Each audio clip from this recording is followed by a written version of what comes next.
Et salut à tous, c'est Kokara, et aujourd'hui on se trouve pour la dernière série de minifigures, Spider-Man Across the Spider-Verse. Alors, cette collection de minifigures est sortie le 1er septembre, elle est au prix de 4 €, et on y retrouve 12 figurines, quasiment tous des Spider-Man, à part celle-ci, bien évidemment, qui elle représente le Prowler. Alors, déjà pour commencer, quelque chose qu'il va falloir établir tout de suite, c'est que c'est la meilleure collection de minifigurines que nous ait jamais offert Lego. Ce n'est pas discutable, ce n'est pas parce que c'est Spider-Man, c'est juste parce que chaque figurine est exceptionnelle. Et pour vous dire, cette collection est tellement exceptionnelle et littéralement la meilleure collection de CMF que Lego ait jamais fait, c'est que j'ai un ami qui collectionne principalement du Star Wars, qui a un peu arrêté aujourd'hui parce que il a vu que le Lego Star Wars leur voulait pas du bien, hein, avec tous leurs prix ahurissants, et qui s'est intéressé en acheter certaines d'entre elles. Je vais donc vous les présenter une par une, hein. Si vous n'en avez pas encore acheté, ça fait déjà pas mal de temps qu'ils sont sortis du coup, parce que là actuellement on est le 13. Donc du coup, si vous n'avez pas encore passé le pas pour aller en acheter, n'hésitez pas. Et donc on va commencer en présentant chacune d'entre elles, et on commence par le cowboy. Alors déjà ce qu'on peut voir, c'est que la plateforme qui les soutient est d'une couleur spécialement faite pour cette collection. Alors la couleur est vraiment très sympa, même si, comme j'ai dit, cette collection est la meilleure que Lego ait jamais faite, mais ce n'est pas pour rien qu'il n'y a pas des choses négatives à dire. Et là, ça en fait un peu partie. C'est que j'aurais préféré, du coup, plutôt que juste une plaque orange, une plaque orange et peut-être tampographiée avec le design des portails qu'on retrouve dans Across the Spider-Verse. Alors pour cette figurine, bah moi, ça fait partie de celles que j'aime le moins. Et la raison est simple, c'est que je trouve, et bah tout simplement parce que je trouve que c'est la plus basique de cette collection. Je trouve que celle qui a le moins de personnalité, qui est la plus fade, et ce qui fait que cette figurine fait partie de celle que j'aime le moins, c'est sa tête. Tout simplement parce que la topographie sur son crâne est exactement la même qu'ils utilisent pour toutes les autres figurines Spider-Man actuellement, comme celle-ci tout simplement. Et toutes les autres pièces sont certes exclusives à cette figurine, mais sont pas assez intéressants, pas assez stylisés, je dirais, pour qu'on puisse en faire une figurine vraiment à part. Même si pour le chapeau de cowboy, c'est une nouvelle pièce. Au début, j'ai pensé que c'était celle de Cat Bane, mais le chapeau de Cat Bane n'a pas du tout cette forme, hein, il est beaucoup plus plat. Ce qui est bien, c'est ce nouveau poulain. Oups là. Avec la tempographie comme ça. Après, même si je trouve que moi, les poulains, c'est des figurines qui m'intéressent pas trop.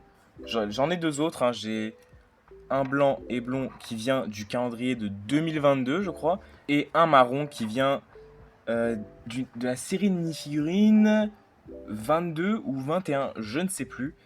Et c'est le genre de pièces qui sont assez rares, donc les avoir, c'est bien, mais ça fait partie de ce genre de figurines qui sont assez rares, mais quand tu commences à un peu trop en avoir, elles t'intéressent pas tant que ça. Là, c'est un peu partie de ça, surtout que je trouve que c'est la plus moche. Le mélange du gris et du marron, je trouve ça assez nul. Et surtout, ils auraient pu très clairement mettre un cheval entier. Parce que j'ai regardé, j'ai vérifié. Avec les nouveaux styles de boîte qui sont en papier, tu ne peux plus tâter comme on le faisait auparavant. Et donc c'est une taille prédéfinie qui ne changera pas peu importe la figurine à l'intérieur. Et il y a très clairement la place de pouvoir y mettre un cheval entier. Ça va être un tout petit peu serré, mais la figurine n'a pas d'autres accessoires. Donc je n'y vois aucun problème. Et pour montrer en quoi cette figurine est assez simple, en utilisant mes pièces et mes figurines, je vais essayer de faire une figurine qui ressemble le plus possible à celle-là. On est parti.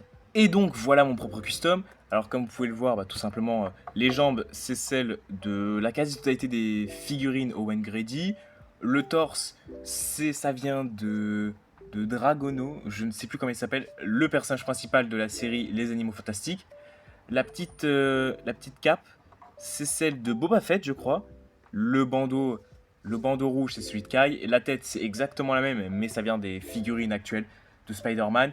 Et le chapeau, je l'ai pris de ma figurine d'Alan Grant AG. Et comme vous pouvez le voir, il n'y a pas vraiment beaucoup de différence. Alors, en termes de couleur, bien évidemment, à part les trois pièces du dessus, toutes les autres pièces n'ont pas la même couleur et pas les mêmes typographies. Mais je voulais faire ça pour vous montrer à quel point cette figurine, c'est probablement celle qui a été faite avec le moins d'efforts, je trouve personnellement. Même si je n'ai pas que du mauvais à dire, vu les typographies qu'il y a sur le torse, c'est très intéressant pour faire des customs tout droit venus du western, plus le nouveau chapeau, ce qui est vraiment cool, mais aussi l'utilisation de pièces inhérentes à certaines collections, comme là par exemple le bandeau de Kai, qui a été, je pense, extrêmement rarement utilisé dans d'autres collections que Ninjago, et je trouve ça plutôt cool. On passe à la suivante. Alors, nous passons du coup à Peter B. Parker, le Spider-Man mentor de Miles Morales dans le film. Alors, la figurine, j'aime beaucoup les couleurs parce que j'aime bien le rose, mais c'est aussi une de celles dont je suis pas trop fan parce que bah ça se voit en fait que la figurine a uniquement été faite pour insérer le bébé. Donc du coup, ça c'est vraiment cool, c'est vraiment le point fort de cette figurine. C'est c'est la petite figurine du bébé en Lego. Alors je ne sais pas si le torse est exclusif, la tête ça c'est sûr, mais parce que je sais que du coup avec celui-là ça fait trois bébés qui ont des couleurs autres que jaune, enfin des couleurs humaines quoi de base, beige. Il y a Jack Jack des Indestructibles et Gru Junior, je crois c'est comme ça qu'il s'appelle. Donc déjà je suis content d'en avoir une des trois parce que du coup ça fait que ce genre de bébés sont plus rares que les autres, hein. Euh, la tête est assez sympa, le masque, tout ça. Même si ça aurait pu être l'occasion pour créer enfin des casques pour les figurines de bébés. J'aurais bien aimé qu'on ait la coupe de cheveux de la petite, plus bah, du coup le masque qu'elle porte là, et qu'on puisse échanger entre l'un et l'autre. Ça aurait été beaucoup plus intéressant. Et je me souviens pas trop du film parce que ça fait assez longtemps que je l'ai vu. Et bah, je suis quasiment sûr qu'il y avait de quoi faire des tampographies sur le torse, sur le reste du corps du bébé. Mais sinon, ça reste une assez bonne figurine. Voilà, dans l'ensemble, en tous les cas, la figurine, ça fait partie des moi-même et ça reste une figurine vraiment, vraiment magnifique, hein, que ce soit au niveau des couleurs de tampographies qui sont reliées. La tête est exclusive, enfin en tout cas elle est nouvelle. La coupe de cheveux, pas vraiment, mais la coupe de cheveux aussi, ils auraient pu en mettre une autre parce que il a jamais eu cette coupe dans le film, hein, même dans les deux films. Mais bon, on leur pardonne et on passe à la suivante. Alors, on passe à Miguel O'Hara Spider-Man 2099. L'une, je pense, des figurines préférées de toutes les personnes qui souhaitaient acheter cette collection de mini-figurines. Moi aussi, je la trouve très stylée, mais c'est très loin d'être l'une de mes préférées. Alors, elle est magnifique, hein, du coup, avec des tampographies sur les bras partout, la couleur est exceptionnelle.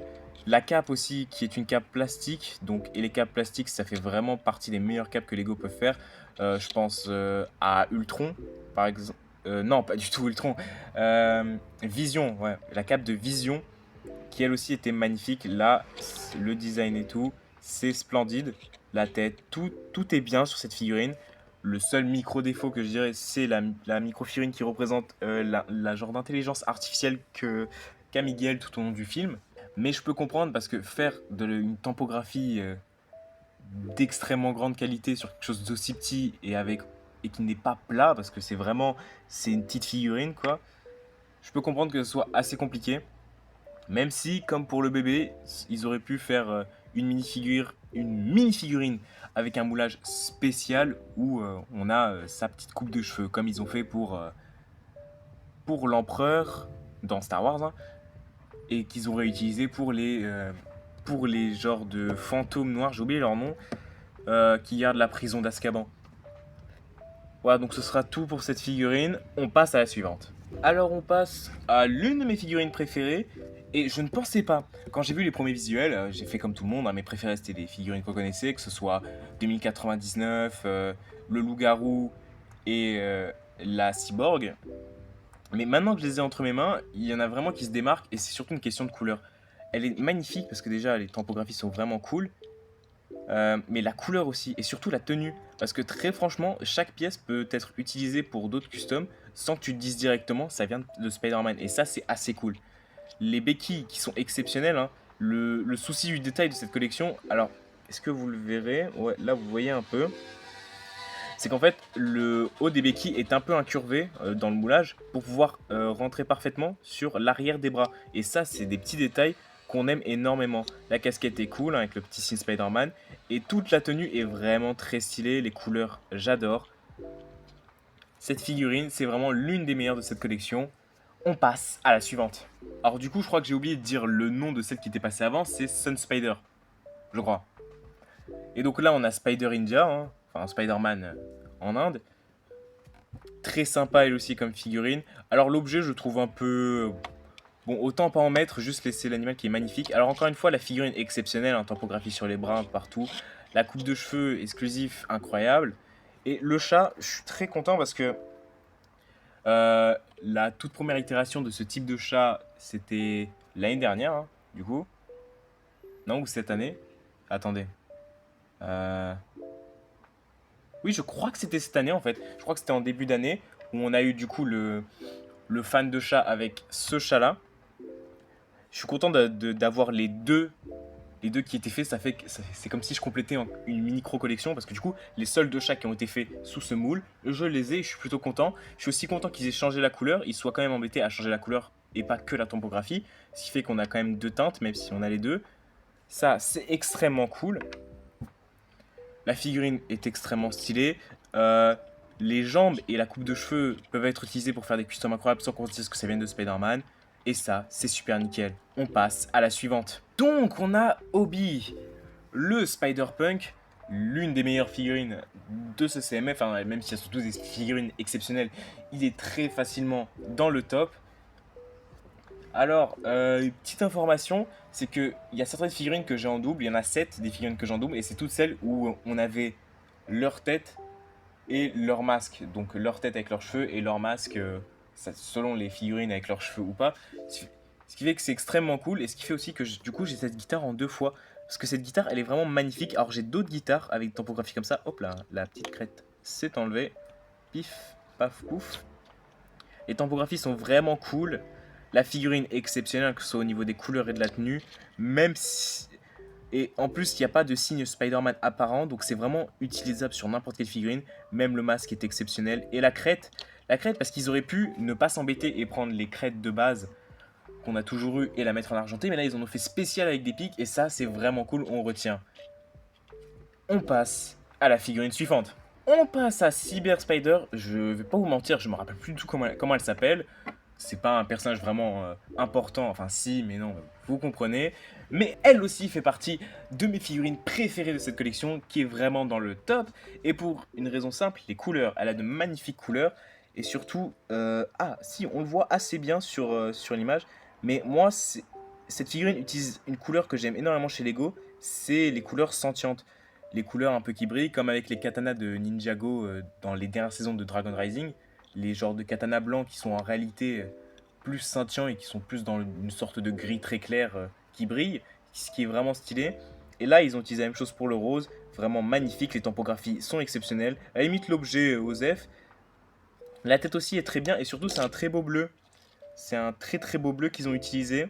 Je suis assez content. Je sais pas si c'est un nouveau bleu parce que je sais que j'ai jamais vu, mais c'est peut-être le bleu qu'ils ont aussi utilisé pour la figurine de Throne, la dernière qui est sortie. Et le casque, il est exceptionnel. Il est magnifique. Alors à la limite, le corps, vu qu'il y a vraiment une grosse icône d'araignée, on peut comprendre que Spider-Man c'est plus compliqué, mais le casque, très franchement, c'est très facile à utiliser dans autre chose que du Spider-Man. Encore une fois, très intéressant pour les customs, de magnifiques couleurs, une figurine exceptionnelle. On passe à la suivante. On passe à Miles Morales de la Terre 42, je crois. Le prowler de cette dimension, qui est elle aussi l'une des mes... Je crois que j'ai pas dit ça pour toutes les figurines, mais en même temps, ces figurines sont tellement exceptionnelles qu'elles ne peuvent que être exceptionnelles finalement. Donc l'une des meilleures figurines de cette collection, hein. Encore une fois, des topographies de partout, magnifiques, j'adore les couleurs, mais surtout, ce que j'aime énormément sur cette figurine, c'est son casque. Le casque est exceptionnel, hein, si vous l'avez entre vos mains, franchement, profitez-en. Et donc, j'aime vraiment ce casque, et surtout, il colle à ma direction artistique. Alors, si vous savez, hein, pour les plus vieux, à l'ancienne, mon icône de chaîne, c'était le skin Masai, qui est un skin avec un masque noir et violet, et j'aime vraiment beaucoup ça, même sur Roblox, mon skin, c'était quelqu'un avec un masque noir et violet. Et donc, vous le voyez venir, très prochainement. Alors, peut-être pas dans la prochaine vidéo, peut-être que si, tout dépend. Mais si la prochaine vidéo, c'est une vidéo custom, où je vous présente les customs, vous verrez du coup la prochaine figurine qui servira d'icône de chaîne. Et qui aura bien évidemment ce masque, parce qu'il colle totalement. Les points aussi, moi j'aime beaucoup les points de cette figurine. Déjà parce que j'adore cette couleur, j'adore le... Comme je vous l'ai dit, hein, moi quand ça brille, j'aime bien. Et surtout, ça faisait longtemps quand même qu'on avait... Enfin, bon, cette année-là, non, parce qu'il y a aussi la chose des Quatre Fantastiques qui les a, mais avant ces deux-là, ça faisait quand même pas mal de temps. Ça fait depuis l'époque de Nexonite, et je dirais de Nexonite et du film Lego Ninjago, donc 2017, qu'on n'a pas vu ce genre de pièces, qui sont vraiment des pièces exceptionnelles et magnifiques. La petite cape aussi est assez bien, même si je trouve que la couleur dénote un peu trop à mon goût. Mais après, j'imagine que dans le film, ça doit être ça aussi. Mais la figurine est exceptionnelle. Alors l'objet, il est vraiment inutile, hein, j'aurais préféré ne pas en avoir. C'est un disque. Bon, assez décevant pour ça. Mais en même temps, je peux comprendre. On voit le personnage à peine quoi 10 minutes. Ouais, je crois à 10 minutes dans le film. Donc pour lui mettre un objet qui vraiment le caractérise, c'est assez compliqué. On passe à la prochaine. Alors pour la cyborg, parce que je crois que c'est une fille. Ouais, ouais, c'est une fille. Spider-Man, du coup. Non, Spider-Woman, du coup, elle doit se nommer, j'imagine. Euh, c'est pas ma fille, c'est pas l'une de mes figurines préférées. Alors on pourrait croire, mais en fait, c'est parce que tout simplement, à part la pièce d'armure, le reste, je trouve pas ça vraiment intéressant. Même le bras bionique, parce que, à la limite, si c'était ma toute première figurine avec un bras bionique, je serais sûrement super content, mais le truc, c'est que j'en ai déjà deux autres. Paf, paf. Et que je trouve personnellement que ces deux figurines sont bien meilleures que celle-là, même si ça me permet quand même d'avoir une nouvelle couleur de bras bionique, parce que actuellement, bah, du coup, j'avais uniquement du noir métallisé et du jaune, et que là maintenant j'ai du gris, enfin de l'argent. Donc la figurine reste cool, hein, des très belles tampographies, tout ça comme les autres. La pièce d'armure très jolie. Probablement je vais la réutiliser pour faire des customs, c'est sûr et certain. Mais je sais que c'est l'une des figurines que les gens aiment le plus. Bah moi non, parce que même si j'adore l'apocalyptique et tout ça et le cyborg, bah je trouve que c'est la figurine de cette collection euh, qui fait le plus Spider-Man de base. Je pourrais pas expliquer ça, mais je trouve que c'est celle qui a le moins de personnalité. À l'instar de la cowboy que je trouve qui n'a pas de qui ne fait pas assez Spider-Man, qu'il est un peu trop fade en termes de Spider-Man. Là, je trouve que c'est juste bah, Spider-Man avec des parties en métal. Après, c'est mon avis, hein, je peux comprendre que vous soyez pas d'accord, et je peux comprendre que vous l'adoriez, parce que je trouve quand même que c'est une figurine magnifique. On passe à la suivante. On passe sur Miles Morales, hein, le personnage principal d'Across the Spider-Verse. La figurine est très cool. Alors, quand j'ai vu les premières images, j'ai pas forcément capté qu'il y allait avoir les tampographies de sa forme où il utilise ses éclairs. Et donc au début, je me suis dit que c'était un peu chiant parce que cette figurine-là, on l'a déjà eu dans la boîte avec la tâche hein, qui est sortie il y a un an déjà, je crois. Donc je me disais, avoir ce genre de figurine en double dans une série de mini-figures, c'est pas sympa. Mais en fait, pas du tout. Alors les tampographies sont vraiment cool. Et même si bah, je préfère quand même cette figurine à pas mal d'autres, parce que même si c'est juste Miles, bah, les tampographies sont très stylées. Et surtout, les mains, moi j'adore ce genre de couleur pastel, et ça rend vraiment bien. Par contre, pour l'objet, en vrai, le seul problème que j'aurais à dire pour cette collection, c'est les objets où il y en a beaucoup trop, où c'est trop simple. Hein. C'est un peu trop simple et pas très travaillé. Juste mettre une araignée. Enfin, à la limite, mettre une araignée avec une tampographie du numéro de l'araignée qu'il a mordu. Bon, vu que j'ai dit univers 42 tout à l'heure, bah, j'imagine que ça doit être l'araignée 42. Mais donc voilà, un peu déçu de ça, mais sinon très travaillé. Hein. Là, on voit pas trop, mais voilà, voilà, vous voyez les petites barres rouges là, même au bout des pieds, la tête est très jolie, même derrière. Voilà, ça reste une bonne figurine, dans tous les cas, ça reste une excellente figurine. On passe à la suivante. Et donc, on arrive sur Spider Werewolf, j'imagine, ou Spider Loup-garou, ou Spider Garou, je ne sais pas. L'une des figurines que j'aime le plus aussi, et ça, c'est pour une raison simple, c'est qu'elle est carry par sa tête. La tête de loup-garou, c'est l'une des pièces que j'aime le plus chez Lego. Je voulais vraiment avoir au moins un loup-garou de chez Lego, il y en a tellement. Enfin, tellement. Je crois qu'il y a 5 figurines différentes, et là, bah, cette année, il y a la maison hantée 3 en 1 de chez Creator où il y en a un autre. Je vais peut-être l'acheter pour avoir la tête sans masque de Spider-Man parce que je dirais que c'est le seul truc qui me saoule un peu. C'est que pour mes customs, bah, je vais pas pouvoir trop l'utiliser du coup. Même si je ferais quand même en sorte. Encore une fois, énormément de détails hein, de tous les côtés. Voilà, la pièce qui lui sert de queue, elle est très sympa. Voilà. J'ai pas grand chose à dire parce qu'il n'y a pas d'objet et que cette figurine, bah, ce qui fait vraiment que ça reste l'une de celles que j'aime le plus, c'est principalement la tête, hein, la tête du loup-garou. Et on passe à la dernière. Pour la dernière, on est sur la figurine de Gwen. Alors, pour cette figurine, alors je l'aime beaucoup, mais je dirais que il y a très peu de parties d'elle qui sont exclusives. Alors, peut-être les bras, parce que je sais pas si la boîte avec la tache, elle avait cette embographie-là, mais je sais que comme Miles, on l'a dans cette boîte. Alors, je pense que pour les jambes, ça doit pas être la même chose non plus, mais encore une fois, je suis pas sûr. En fait, je sais pas, je pense que c'est plus sa version avec sa tête et ses cheveux qui est beaucoup plus exclusif que celle-là. Avec une petite photo, ça c'est très bien, j'aime bien la photo, c'est vraiment sympa. Je sais pas vraiment si elle est vraiment exclusive, mais elle reste très jolie. Tout en tous les cas, j'ai pas acheté la boîte avec la tâche, donc je trouve cette figurine plutôt stylée. Bah donc là, je vous ai présenté toutes les figurines. Bon bah du coup, là comme vous pouvez voir, il n'y a que 11 figurines parce que j'ai pas mis celle du crawler. Parce que là tout simplement, c'est pour vous montrer ce que cette collection de minifigures apporte à ma collection de Spider-Man. Donc, voilà, ça c'est mon Spider-Verse à moi. Toutes les figurines que vous voyez devant, c'est toutes mes anciennes. En fait, c'est toutes les figurines Spider-Man que j'ai différentes, hein, parce que sinon j'en ai un tout petit peu plus, parce qu'il y en a certaines que j'ai en double. Donc voilà, donc il y a principalement du Spider-Man, il y a un peu de Mighty Micros. Ça, je crois que c'est une ancienne, mais je sais plus d'où elle vient, elle est un peu abîmée. On a deux Gwen, c'est parce que j'en ai pas beaucoup, je suis plutôt content d'avoir d'autres Spider-Man. Et donc voilà, vous voyez que sans cette collection de mini-figurines, une collection Spider-Man, elle sera toujours un peu fade, parce elle regroupera toujours à peu près les mêmes couleurs, même si vous avez Miles, Gwen et Peter. Donc c'est vraiment cool. Je suis extrêmement content d'avoir cette collection. Alors, je vais vous montrer les 3 figurines que j'aime le moins.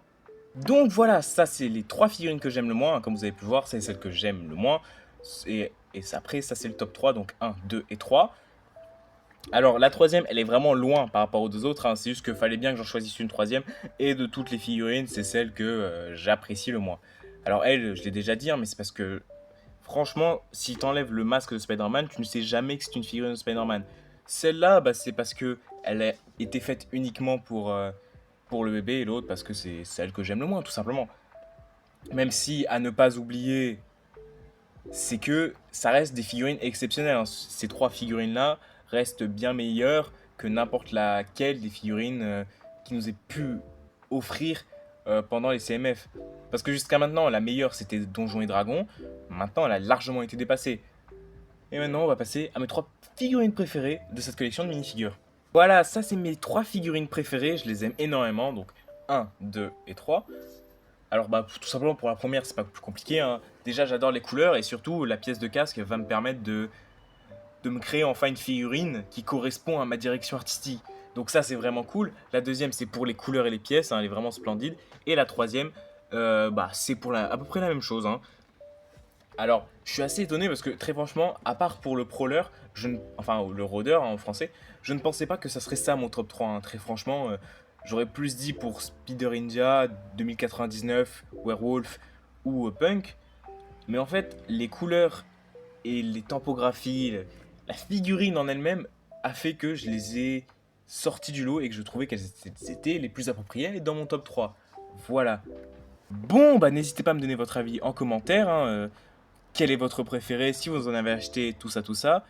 Et j'espère que cette vidéo vous aura plu. N'hésitez pas à la partager, ça ferait vraiment plaisir. Merci à ceux qui le feront. Et bonne journée.